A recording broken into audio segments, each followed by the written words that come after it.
ಇನ್ನು ಚಿನ್ನಸ್ವಾಮಿ ಸ್ಟೇಡಿಯಂ ದುರಂತಕ್ಕೆ ಸಂಬಂಧಪಟ್ಟಂತೆ ಮೈಸೂರಿನಲ್ಲಿ ಪ್ರತಾಪ್ ಸಿಂಹ ಆಕ್ರೋಶ ವ್ಯಕ್ತಪಡಿಸಿದ್ದಾರೆ. 50ರಿಂದ 60 ಸಾವಿರ ಜನರನ್ನ ನಿಮ್ಮಿಂದ ಒಂದು ಮ್ಯಾನೇಜ್ ಮಾಡೋಕ್ ಆಗ್ತಾ ಇಲ್ವಾ? ಸರ್ಕಾರ ನಡೆಸೋ ನಿಮಗೆ ಮಿನಿಮಮ್ ಕಾಮನ್ ಸೆನ್ಸ್ ಇರ್ಲಿಲ್ವಾ? ಪೊಲೀಸ್ ಇಲಾಖೆಯ ಮಾತಿಗೆ ಸ್ವಲ್ಪನಾದ್ರೂ ಬೆಲೆ ಕೊಡ್ಬೇಕು ಅಂತಿಲ್ವಾ? ಜಮೀರಣ್ಣ, ನಿಮ್ ಮಗನ್ನ ಸ್ಟಾರ್ ಮಾಡಕ್ ಹೋದ್ರಿ, ಆಗ್ಲಿಲ್ಲ. ಕೊಹ್ಲಿ ಜೊತೆ ಫೋಟೋ ತೆಗೆಸಿ ಸ್ಟಾರ್ ಮಾಡಕ್ ಹೊರಟ್ರ ನೀವು? ಮೈಸೂರಲ್ಲಿ ಸರ್ಕಾರದ ವಿರುದ್ಧ ಪ್ರತಾಪ್ ಸಿಂಹ ರೋಷಾವೇಶದ ಮಾತುಗಳನ್ನಾಡಿದ್ದಾರೆ. ಸಿನಿಮಾದಲ್ಲಿ ನಿಮ್ಮ ಮಗನ್ ಹೀರೋ ಮಾಡಕ್ಕಾಗ್ಲಿಲ್ಲ, ಕೊಹ್ಲಿ ಪಕ್ಕ ನಿಲ್ಸಿ ಫೋಟೋ ತೆಗೆಸಿ ಅವ್ರನ್ನ ಹೀರೋ ಮಾಡಕ್ ಹೊರಟ್ರ?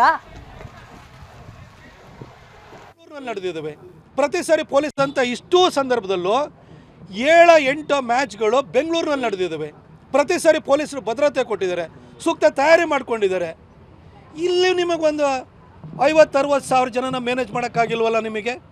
ಅಲ್ಲ, ವಿಧಾನಸೌಧ ಎದುರುಗಡೆ ನಿಮ್ಮ ಹಾಕುವಂತಹ ಒಂದು ಶಾಲಾ ಪೇಟೆಗೋಸ್ಕರ ಬರಬೇಕಿತ್ತು. ಅಲ್ಲಿ ನೇರವಾಗಿ ನೀವು ಚಿನ್ನಸ್ವಾಮಿ ಸ್ಟೇಡಿಯಮದಲ್ಲೇ ಮಾಡ್ಬೋದಿತ್ತು. ಅಥವಾ ನಿಮಗೆ ಬೆಂಗಳೂರದು ಓಲ್ಡ್ ಏರ್ಪೋರ್ಟ್ HAL ಏರ್ಪೋರ್ಟಿಗೆ ನೀವು ಕರ್ಕೊಂಬಂದು ಅಲ್ಲಿಂದ ರೋಡ್ ಶೋ ಮಾಡಿದರೆ, ಎಲ್ಲ ಕಡೆಯೂ ರೋಡ್ ಶೋ ಮಾಡಿದ್ದಾರೆ. ಓಪನ್ ಬಸ್ಸಲ್ಲಿ ಆಟಗಾರನ ಕರ್ಕೊಂಬಂದರೆ, ಕಪ್ ಹಿಡ್ಕೊಂಡು ಬಂದರೆ ಜನ ರಸ್ತೆ ಉದ್ದಕ್ಕೂ ನೋಡಿಕೊಂಡು ಅಲ್ಲೇ ಖುಷಿ ಪಡ್ತಾರೆ. ಎಲ್ರಿಗೂ ಆಟಗಾರನ ನೋಡುವಂಥ ಅವಕಾಶ ಆಗುತ್ತೆ. ಇಷ್ಟು ಕಾಮನ್ ಸೆನ್ಸ್ ಇಲ್ವ ನಿಮಗೆ? ಚಿನ್ನಸ್ವಾಮಿ ಸ್ಟೇಡಿಯಮಲ್ಲಿ ಹಿಡಿಯೋದೇ 35 ಸಾವಿರ ಅಂತ ಹೇಳ್ತೀರಿ. ಹಾಗಾದರೆ ನೀವು ಏರ್ಪೋರ್ಟಿಂದ, ಓಲ್ಡ್ ಏರ್ಪೋರ್ಟಿಂದ ಚಿನ್ನಸ್ವಾಮಿ ಸ್ಟೇಡಿಯಂವರೆಗೂ ನೀವು ಪ್ರೊಸೆಷನ್ ಮಾಡಿತ್ತು ಅಂದರೆ ಲಕ್ಷಾಂತರ ಜನ ಬಂದು ನೋಡ್ಬೋದಿತ್ತು. ಸರ್ಕಾರ ನಡೆಸೋರಿಗೆ ನಿಮಗೆ ಮಿನಿಮಮ್ ಕಾಮನ್ ಸೆನ್ಸ್ ಇಲ್ವಾ? ಅಥವಾ ಪೊಲೀಸ್ ಇಲಾಖೆಯ ಮಾತಿಗೆ ಸ್ವಲ್ಪನಾದ್ರೂ ಬೆಲೆ ಕೊಡಬೇಕು ಅಂತ ಗೊತ್ತಿಲ್ವಾ? ಆಯಿತು, ಈ ಜಮೀರಣ್ಣನ ಕರ್ಕೊಂಡು, ಜಮೀರಣ್ಣನ ಮಗ ಏನು ಫೋಟೋ ತೆಗೆಸ್ಕೊಳಕ್ಕೆ ಅಲ್ಲಿ ಬರೋದು, ಅಲ್ಲಿ ರಿಜ್ವಾನ್ ಅರ್ಷದ್ ಮಗ ಫೋಟೋ ತೆಗೆಸ್ಕೊಳಕ್ಕೆ ಬರೋದು. ಜಮೀರಣ್ಣ, ನಿಮ್ಮ ಮಗನಿಗೆ ಸಿನಿಮಾ ಮಾಡಿ ಸ್ಟಾರ್ ಮಾಡೋಕ್ಕೆ ಹೋದ್ರಿ, ಆಗಲಿಲ್ಲ. ಈಗ ಸ್ಟಾರು ವಿರಾಟ್ ಕೊಹ್ಲಿ ಜೊತೆ ಫೋಟೋ ತೆಗೆಸ್ಬಿಟ್ಟು ಸ್ಟಾರ್ ಮಾಡೋಕ್ಕೆ ಕೊಟ್ಟಿದ್ದೀರಾ? ನಿಮ್ಮ ಚೀಫ್ ಸೆಕ್ರೆಟರಿ ಮಗಳನ್ನ ಕರ್ಕೊಬರ್ಬೇಕಿತ್ತ? ನೀವು ನಿಮ್ಮ ಮೊಮ್ಮಗನ ರಾರಾಜಿಸೋದಕ್ಕೋಸ್ಕರ ಆ ವೇದಿಕೆಯನ್ನು ದುರ್ಬಳಕೆ ಮಾಡ್ಕೊಳ್ಬೇಕಿತ್ತ? ವಿರಾಟ್ ಕೊಹ್ಲಿ ಇರಿಟೇಟ್ ಆಗಿ ಎದ್ದೋಗಿದ್ದು ನಿಮಗೆ ಕಾಣಿಸ್ಲಿಲ್ಲ ನಿಮಗೆ? ಯಾಕಾಗಿ ಎರಡೆರಡು ಕಡೆ ನಿಮಗೆ ಭದ್ರತೆ ಕೊಡೋಕ್ಕಾಗಲ್ಲ, ವ್ಯವಸ್ಥೆ ಸರಿ ಮಾಡೋಕ್ಕಾಗಲ್ಲ ಅಂದರೆ ಎರಡೆರಡು ಕಡೆ ಸಂಭ್ರಮಾಚರಣೆ ಹಾಕಬೇಕಿತ್ತು, ಸನ್ಮಾನ ಹಾಕಬೇಕಿತ್ತು. ಯಾಕಂದ್ರೆ ಕಂಡೋರ್ ಮಕ್ಕಳು ಸತ್ತಿದ್ದಲ್ಲ, ನಿಮ್ಮ ಮಕ್ಕಳಿಗೆ ಆಟೋಗ್ರಾಫ್ ಫೋಟೋಗ್ರಾಫ್ ಸಿಕ್ತು, ಕಂಡೋರ್ ಮಕ್ಕಳಿಗೆ ಸಾವು ಸಿಕ್ತು. ಅದನ್ನು ನೀವು ನಿಮ್ಮ ಮಕ್ಕಳು ಸತ್ತೋಗಿಲ್ಲಲ್ಲ, ನಿಮ್ಮ ಮಕ್ಕಳಿಗೆ ಏನು ಪ್ರಾಬ್ಲಮ್ ಆಗಲಿಲ್ವಲ್ಲ, ಅದಕ್ಕೋಸ್ಕರ ನೀವು ಈ ಕೆಲಸವನ್ನು ಮಾಡಿದಿರಿ ಅನ್ನೋದು ಭಾಳ ಸ್ಪಷ್ಟವಾಗುತ್ತೆ. ಇನ್ನು RCB ವಿಜಯೋತ್ಸವದ ವೇಳೆ ಕಾಲ್ತುಳಿತಕ್ಕೆ 11 ಮಂದಿ ಸಾವನ್ನಪ್ಪಿದರು. ವಿಧಾನ ಪರಿಷತ್ ಸದಸ್ಯ BK ಹರಿಪ್ರಸಾದ್ ಇದಕ್ಕೆ ಸಂಬಂಧಪಟ್ಟಂತೆ ಪ್ರತಿಕ್ರಿಯೆ ಕೊಟ್ಟಿದ್ದಾರೆ. ಮೃತರಿಗೆ BCCI 1 ಕೋಟಿ ಹಣವನ್ನ ಪರಿಹಾರವಾಗಿ ಕೊಡಬೇಕು. ಚಿನ್ನಸ್ವಾಮಿ ಕೆಪಾಸಿಟಿ ಇರೋದು ಕೇವಲ 35,000 ಜನರಿಗೆ ಮಾತ್ರ. ಉಚಿತ ಅಂದ ತಕ್ಷಣ 3 ಲಕ್ಷ ಜನ ಅಲ್ಲಿಗೆ ಬಂದಿದ್ದಾರೆ. ಸಾವಾದಾಗ ಸೆಲೆಬ್ರೇಷನ್ ಅನ್ನ ನಿಲ್ಲಿಸಬೇಕಾಗಿತ್ತು. 11 ಜನರ ಸಾವಿಗೆ ಯಾರು ಹೊಣೆ ಅಂತ ಸರ್ಕಾರ ಹೇಳಬೇಕಾಗುತ್ತೆ. ಇದು ಸರ್ಕಾರ ನಡೆಸಿದ ಕ್ರಿಕೆಟ್ ಅಲ್ಲ. ವಿಧಾನಸೌಧದ ಬಳಿ ಏನೂ ಆಗಿಲ್ಲ. ಸ್ಟೇಡಿಯಂನವರು ನಡೆಸುವಾಗ ಸ್ವಲ್ಪ ಯೋಚನೆ ಮಾಡಿ ನಡೆಸಬೇಕಿತ್ತು. ಹೀಗಂತ ಮಂಗಳೂರಿನಲ್ಲಿ BK ಹರಿಪ್ರಸಾದ್ ಸ್ಟೇಟ್ಮೆಂಟ್ ಅನ್ನ ಕೊಟ್ಟಿದ್ದಾರೆ. ಅಂದ್ರೆ ನಾವು ಆಯೋಜನೆ ಮಾಡಿದ್ದು ಕೇವಲ ವಿಧಾನಸೌಧದ ಬಳಿ, ಅಲ್ಲೇನೂ ಆಗಿಲ್ವಲ್ಲ, ಹಾಗಾಗಿ ನಮ್ಮ ಜವಾಬ್ದಾರಿ ಇಲ್ಲ, ನಮ್ಮ ಹೊಣೆ ಅಲ್ಲ ಇದು ಅಂತ ಅವ್ರು ಹೇಳ್ತಾ ಇರೋದು. RCB ರಾಜ್ಯದ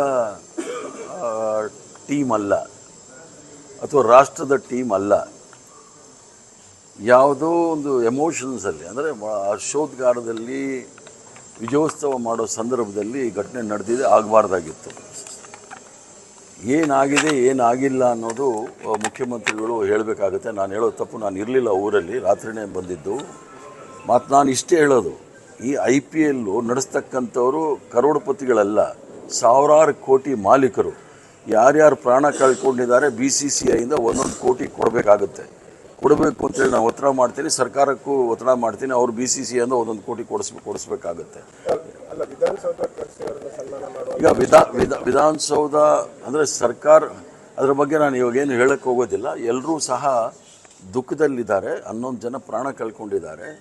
ಆ ಕಳ್ಕೊಂಡವರ ಕುಟುಂಬಕ್ಕೆ ಅವರ ನಷ್ಟವನ್ನು ತಡ್ಕೊಳ್ಳಿಕ್ಕೆ ಭಗವಂತ ಅವ್ರಿಗೆ ಶಕ್ತಿ ಕೊಡಲಿ, ಧೈರ್ಯ ಕೊಡಲಿ ಅಂತೇಳಿ ಪ್ರಾರ್ಥನೆ ಮಾಡಿ BCCI ಅವರು 1 ಕೋಟಿ ಪ್ರತಿಯೊಬ್ಬರಿಗೂ ಸಹ ಕೊಡಬೇಕು ಅಂತೇಳಿ ನಾನು ಒತ್ತಡ ಮಾಡ್ತೇನೆ. ಮತ್ತು ಇನ್ನೊಂದು, ಪೊಲೀಸ್ ಡಿಪಾರ್ಟ್ಮೆಂಟ್ ಆಲ್ರೆಡಿ ಹೇಳಿತ್ತಂತೆ ಬೇಡ ಇದು ಸೆಲೆಬ್ರೇಷನ್, ಯಾಕಂದರೆ ಆಲ್ರೆಡಿ ಆ ದಿನ ಮಧ್ಯರಾತ್ರಿ ತನಕ, ಬೆಳಿಗ್ಗೆ ತನಕನೂ ಪೊಲೀಸರು ಡ್ಯೂಟಿ ಬಂದಿದ್ದಾರೆ ಸೆಲೆಬ್ರೇಷನ್ ಕಂಟ್ರೋಲಿಗೆ. ಅದಕ್ಕೆ ಮತ್ತೆ ನೆಕ್ಸ್ಟ್ ದಿನ ಮತ್ತು ಅದೇ ರೀತಿಯ ಈಗ ನಾನೊಂದು ಜವಾಬ್ದಾರಿ ಸ್ಥಾನದಲ್ಲಿ ಇದ್ಕೊಂಡು ಸರ್ಕಾರ ಏನು ಮಾಡಿದೆ ಮಾಡಿಲ್ಲ ಅನ್ನೋದ್ರ ಬಗ್ಗೆ ನಾನು ಇನ್ನು ನೆನ್ನೆ ನಡೆದಂತಹ ಕಾಲ್ತುಳಿತಕ್ಕೆ ಸಂಬಂಧಪಟ್ಟಂತೆ ಈಗ 11 ಜನ ಬಲಿಯಾದ್ರಲ್ಲ, ಈ ಪ್ರಕರಣ ಹೈಕೋರ್ಟ್ಗೆ PIL ಸಲ್ಲಿಕೆ ಘಟನೆಗೆ ಇದೀಗ KSCA ನೇರ ಹೊಣೆ. ಹೈಕೋರ್ಟ್ ವಕೀಲ ಲೋಹಿತ್ರಿಂದ ಈ ರೀತಿಯಾಗಿ ಒಂದು ಅರ್ಜಿ ಹಾಕಲಾಗಿದೆ.